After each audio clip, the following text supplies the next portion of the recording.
তো আজকে আমরা পদার্থবিজ্ঞানের চট্টগ্রাম বোর্ড 2024-এর পদার্থবিজ্ঞানের গতি অধ্যায়ের চট্টগ্রাম বোর্ড 2024-এর সমাধান করব। তো আমাদের এখানে বলা হয়েছে এ ও বি অবস্থানের দূরত্ব 1 কিলোমিটার। এ অবস্থান থেকে জনি 10 মিটার পার সেকেন্ড সমবেগে বি অবস্থানের দিকে রওনা হলো। রনি একই স্থান থেকে একই সময়ে 15 মিটার পার সেকেন্ড বেগে ও 2 মিটার পার সেকেন্ড ত্বরণে একই দিকে যাত্রা শুরু করলো। বি স্থানে পৌঁছে 30 সেকেন্ড অপেক্ষা করে রনি 5 মিটার পার সেকেন্ড সমবেগে এই স্থান অভিমুখে রওনা হলো। তো আমাদের প্রশ্নে বলা হয়েছে রনি কতক্ষণ পর 50 মিটার পার সেকেন্ড বেগ লাভ করে, অর্থাৎ আমাদের টি নির্ণয় করতে বলা হয়েছে সময়। আমাদের রনির ক্ষেত্রে দেওয়া আছে রনির ক্ষেত্রে আমাদের ভি অর্থাৎ শেষ বেগ দেওয়া আছে 45 মিটার পার সেকেন্ড এবং উদ্দীপকে আমাদের আদিবেগ দেওয়া হচ্ছে 15 মিটার পার সেকেন্ড ও ত্বরণ দেওয়া আছে 2 মিটার পার সেকেন্ড। তো আমরা এখন এটা খাতায় করে দেখি, সমাধান করি।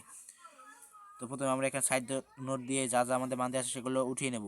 আমাদের ইউ দেওয়া আছে 15 মিটার পার সেকেন্ড, ভি আছে 45 মিটার পার সেকেন্ড এবং এ দেওয়া আছে 2 মিটার পার সেকেন্ড। এখন আমরা এখানে লিখব আমরা জানি। আমরা মান দেখে সূত্র আনবো। মান দেখে কীভাবে সূত্র আনতে হয় সেগুলো যদি তোমরা জানতে চাও তাহলে কমেন্টে জানিয়ে দাও, আমি সেই অনুযায়ী একটা ভিডিও দিয়ে দেবো। তো আমাদের এখানে মান আছে বি, ইউ এবং এ, এই তিনটা মান।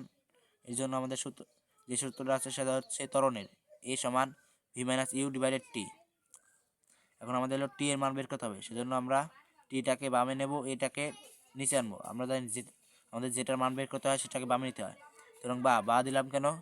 কারণ আমরা জানি এক অঙ্কে দুইবার সমান বসে না, সেজন্য বা টি সমান ভি মাইনাস ইউ ডিভাইডেড এ। বা টি সমান আমাদের ভি এর মান দেওয়া আছে হচ্ছে 45, অর্থাৎ 45, তারপরে মাইনাস আমাদের ইউ এর মান দেওয়া আছে হচ্ছে 15 বা আমাদের এ এর মান আমাদের দেওয়া আছে হচ্ছে 2 মিটার পার সেকেন্ড 2, বা টি সমান 10, অর্থাৎ 45 থেকে 15 বাদ দিলে থাকে 10 ডিভাইডেড 2, বা টি সমান 10 2 দ্বারা ভাগ করলে থাকে 5 সেকেন্ড। সুতরাং রনি 5 সেকেন্ড পর 45 মিটার পার সেকেন্ড বেগ লাভ করে। তো এটা হচ্ছে আমাদের ঘ নং প্রশ্ন উত্তর। তোমাদের যদি কোথাও বুঝতে সমস্যা হয় তাহলে কমেন্টে জানিয়ে যেও। তো চলো এখন আমরা ঘ নং প্রশ্নটি সমাধান করি।